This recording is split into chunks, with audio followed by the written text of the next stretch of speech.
darle recio a la información. Siempre quise decir recio, no sé por qué no lo decía. Pero bueno, vamos a entrarle a la información y empecemos con los medicamentos. El tema de los medicamentos es una constante. Hay muchas manifestaciones. El fin de semana hubo una que otra manifestación por las medicinas. Hay que recordar que particularmente en México, si ustedes ven al Chile, sobre todo los martes como hoy, el doctor Héctor L. Frisby nos comparte todos los martes su conocimiento en salud pública. Y él nos ha recordado en más de una ocasión cómo es que esta guerra contra las farmacéuticas era necesaria, pero en su muy humilde opinión, antes de generar, pues sí, evidentemente un desabasto mayor del que había a nivel mundial, se tendría que haber garantizado la adquisición de estos medicamentos para evitar que se diera una situación tan como la tenemos ahorita. Pero recordemos que el presidente López Obrador es un hombre de o todo o nada, y es un hombre que corta de tajo, así que los males los corta de tajo. Y algo que justamente hizo o quiso hacer con las farmacéuticas fue esa. Si bien es cierto que muchas de las farmacéuticas favoritas del tío Enrique Peña Nieto todavía tienen contratos con el sector salud, aguas con eso, todavía hay muchas farmacéuticas que cuentan con contratos en el sector salud, salvo una. Lo hemos hablado en más de una ocasión, solo una de estas, la más grande, la que tenía más contratos, es la que sí quedó completamente inhabilitada, no cuenta actualmente con un solo contrato. Pero otros laboratorios sí, otras farmacéuticas, otras distribuidoras médicas que estaban dentro de esa lista, sí. Pero, ¿qué pasó? También es importante recordarles. Particularmente una de ellas, que es la que venía distribuyendo estos medicamentos de forma constante, había caído lamentablemente en la alteración de sus productos, justo uno de los medicamentos oncológicos que tanto se piden. Y un lote de 36,000 medicamentos, justamente estos oncológicos, pues derivó con que uno de los pequeños lo consumió y lamentablemente falleció por este consumo. Se contó, efectivamente, COFEPRIS, fueron las autoridades sanitarias y vieron que estaba contaminado este lote y tuvieron que cerrarlo. Eso también influyó. Y yo no veo, lo digo en serio, yo no veo a los familiares, yo no veo a los políticos protestar en contra de este laboratorio argumentando que, es que cómo se les ocurre, es que estaba contaminado, un pequeño perdió la vida por este medicamento, por este lote contaminado. No, nada.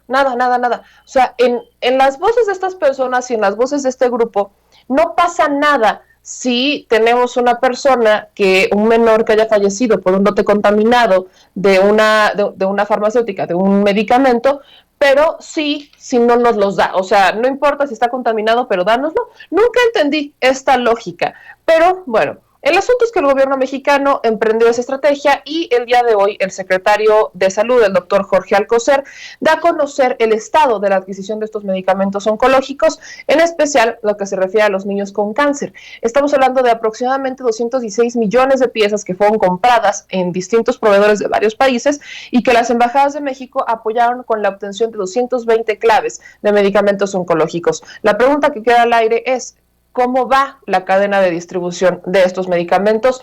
¿Ya están en el sector? ¿Ya se distribuyeron? Vamos a ver qué dijo el doctor Alcocer. Muy buenos días a todas y todos ustedes.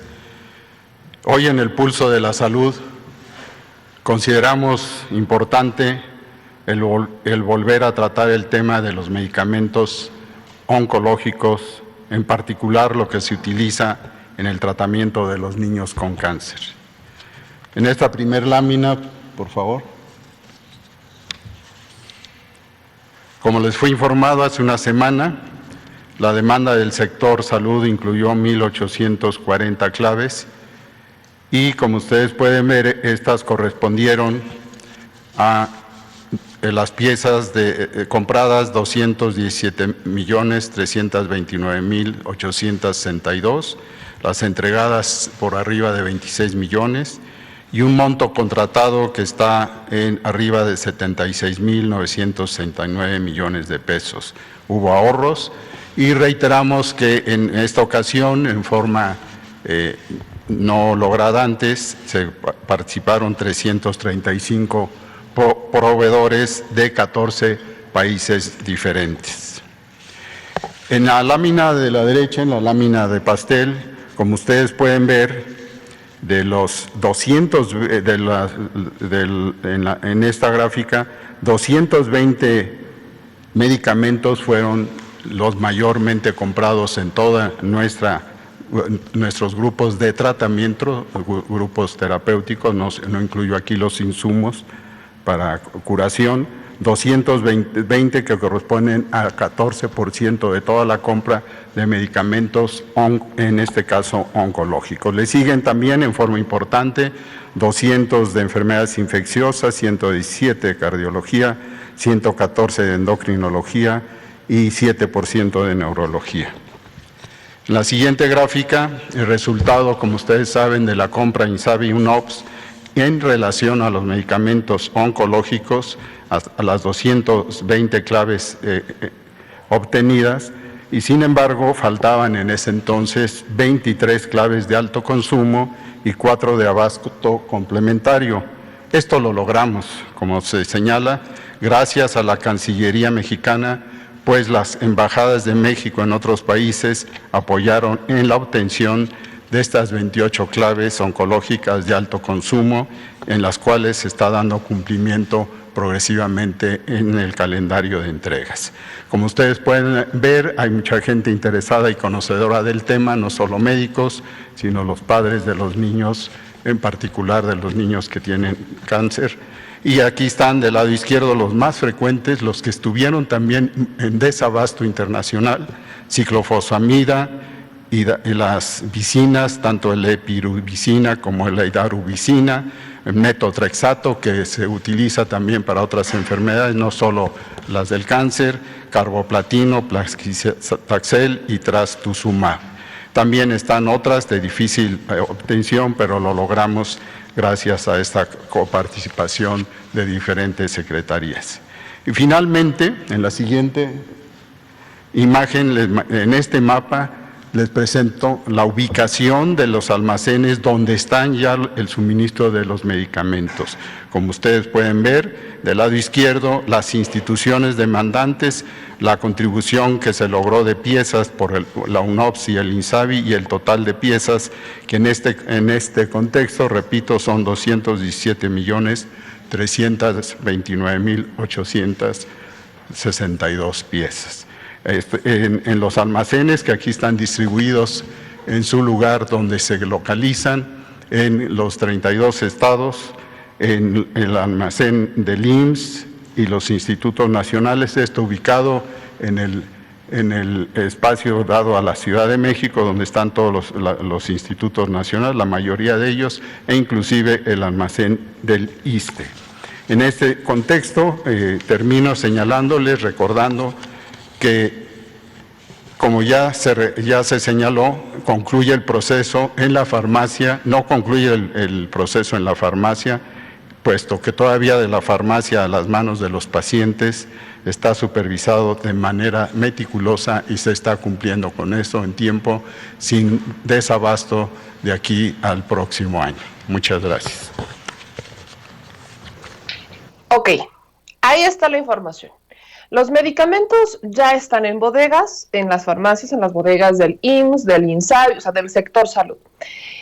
Y todavía, no es como, ya están ahí ya, Ingesu. No, de ahí al proceso de entrega directa al beneficiario o al paciente, se tiene que hacer una supervisión puntual para entregar ese medicamento. Ahora, esto es lo que ahí está, ¿no? Ya el secretario Alcocer garantiza que el abasto de estos medicamentos está garantizado de aquí a un año. Hay que recordar que quizás el sector, si no mal recuerdo, que más ha sufrido de este desabasto es el INSABI. No es tanto el IMSS. En el IMSS hemos visto, y hasta en las propias manifestaciones de otros padres, de otros pacientes con cáncer, que han estado dentro de estas manifestaciones en el aeropuerto, sobre todo, están argumentando que ellos sí han tenido medicamentos, ¿no? Que en el IMSS no les ha faltado medicamento. La mayor cantidad, el mayor desabasto se ha visto en el INSABI o incluso en el ISSSTE. Hay que recordar que el ISSSTE es la entidad que prácticamente estaba en quiebra. INSABI es cuando entra esta transformación, que antes era Seguro Popular, se convierte en INSABI, y que pues así como que antes fuera seguro y muy popular, tampoco, ¿no? Había un desabasto también importante de medicamentos. Entonces, todo esto entra en la mesa, y solo para no dejarlos con la información a medias, solo recordarles que es PISA. Particularmente es PiSA, la empresa que causa la crisis por falta de medicamentos contra el cáncer. Y es PiSA, la empresa, esta empresa que tuvo varios lotes contaminados de este medicamento que los padres han estado demandando para sus hijos que tienen cáncer, el cual uno de estos lotes, uno de estos medicamentos, un pequeñito lamentablemente fallece a causa de la contaminación que tenía este medicamento. Es importante que se entienda esto, porque desde 2019 se sabe, fueron 36,000 frascos de metrotextato que fueron retenidos y le cerraron distintas plantas a PiSA por estar contaminados. Varias irregularidades se encontraron aquí. Y yo no he visto uno solo de estos padres o uno solo de estos políticos quejarse de PiSA y mandarlo al matadero y decir es que PiSA tiene que casi línchenlo en la plaza pública. No he visto que esto ocurra, no tengo que ser muy honesta, no lo he visto. Esto es a raíz de que un menor recibía este metrotextato en Puebla y la COFEPRIS halló que no se habían acreditado buenas prácticas de manufactura desde hace años y cerraron la planta. O sea, a ver, PiSA incumplió con un contrato con el Hospital Infantil de México para suministrarle 36,000 frascos de metrotextato que ya tenía. Y dice la empresa que la culpa era de COFEPRIS. Los periodistas dijeron que la COFEPRIS era criminal porque estaban dejando a los niños sin quimioterapia y pues realmente el tema es que la COFEPRIS protegió a la población al cerrar una planta que no cumplía con las buenas prácticas de manufactura porque estos 36,000 frascos sí estaban listos, pero estaban contaminados. No vamos a entregar un medicamento contaminado que terminó con la vida de un pequeño a 36,000 dosis que eventualmente van a generar un problema incluso mayor. Esto es lo que quizás no hemos terminado de dimensionar. Yo repito, no he visto que se hayan manifestado en contra de PiSA. O sea, aquí el punto era, no me importa que esté contaminado, dámelo. ¿De verdad ese es el punto? Ahora, el desabasto de medicamentos es efectivamente una catástrofe importante, porque este desabasto que es parte del sistema público, lamentablemente no hay un sistema público de medicamentos, sistema público de salud perfecto, y durante varios meses estamos en este estire y afloje, y aparentemente estamos encontrando la salida a este problema. Hay que darle seguimiento, pero yo lo repito, si fuéramos congruentes, así como nos quejamos del desabasto, también nos tendremos que quejar de las malas prácticas que se le permitieron a PiSA, que la COFEPRIS de aquellos años se lo permitió a PiSA durante tantos años. No importa que lo hagas mal, solo hazlo para cumplir a medias. ¿Y qué tipo de medicamentos le estamos dando a la gente? ¿Qué tipo de medicamentos le estamos dando a la población? ¿Qué tipo de salud le queremos dar a la gente? Ese es efectivamente el problema.